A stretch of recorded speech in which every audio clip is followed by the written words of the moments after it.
അങ്ങനെ ഒരു നീക്കം തന്നെ ഇല്ല. നീ മനസ്സിലാക്കേണ്ടത് കരിമണൽ സ്വകാര്യവൽക്കരിക്കാനേ സാധിക്കില്ല. It is reserved for public sector. അത് ഇനി അങ്ങോട്ട് പറ്റേയില്ല. അങ്ങനെ ഒരു സംഗതി ഇനി വേറൊരു കാര്യം പറയാം, ഞങ്ങൾ അനുവദിക്കൂല്ല, ഒരു സംശയം വേണ്ട. അതും ഈ പറഞ്ഞതുപോലെ ആ പ്രോജക്റ്റുകളൊക്കെ ഒരു കണ്ടിന്യൂഷനാണ്. ഞങ്ങളത് വിശദമായി നോക്കിയിട്ട് ഇതിൽ സ്വകാര്യവൽക്കരണത്തിൻ്റെയോ അല്ലെങ്കിൽ പുതിയ ഖനനത്തിൻ്റെയോ വല്ല പഴുതുമുണ്ട് എങ്കിൽ അത് നടപ്പിലാക്കൂല. എന്താ സംശയം?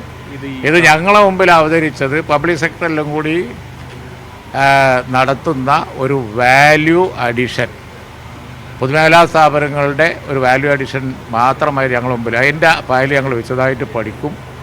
പഠിച്ചിട്ട് അതിലെ ഞങ്ങളെ നയം പറയും.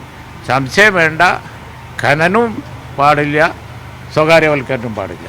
ഈ രണ്ട് കാര്യം ഞങ്ങൾ അനുവദിക്കുകയില്ല. പുതിയ ഖനനം, സ്വകാര്യവൽക്കരണം, നോ ടു ദാറ്റ്. ഇപ്പോൾ പ്രതിപക്ഷ നേതാവ് ആക്ഷേപിച്ചെന്ന് പറഞ്ഞു സ്വകാര്യ നിക്ഷേപങ്ങളെ മുഴുവൻ കൊണ്ടുവരാൻ വേണ്ടിയിട്ടാണ് ഈ ബജറ്റ് എന്ന് പറഞ്ഞത്. ശരിയാണ്. അല്ല, കേൾക്ക്, അദ്ദേഹത്തിൻ്റെ ആക്ഷേപത്തെ ഞാൻ പൂർണ്ണമായി സ്വീകരിക്കുന്നു. സ്വകാര്യ നിക്ഷേപം ഇവിടെ ഉണ്ടാവണം. ഈ 87,000 കോടി രൂപയുടെ കടവും ഇപ്പോൾ കൊടുക്കേണ്ട ബാധ്യതയും 5 ലക്ഷം കോടി രൂപയുടെ കടവുള്ള ഒരു സംസ്ഥാനത്തിന് ഏത് കാര്യമാണ് ഒരു സെക്ടറിൽ, പബ്ലിക് സെക്ടറിൽ തുടങ്ങാൻ പറ്റുന്നത്? ഇവിടെ ഇൻവെസ്റ്റ്മെൻറ്റ് വേണ്ടേ?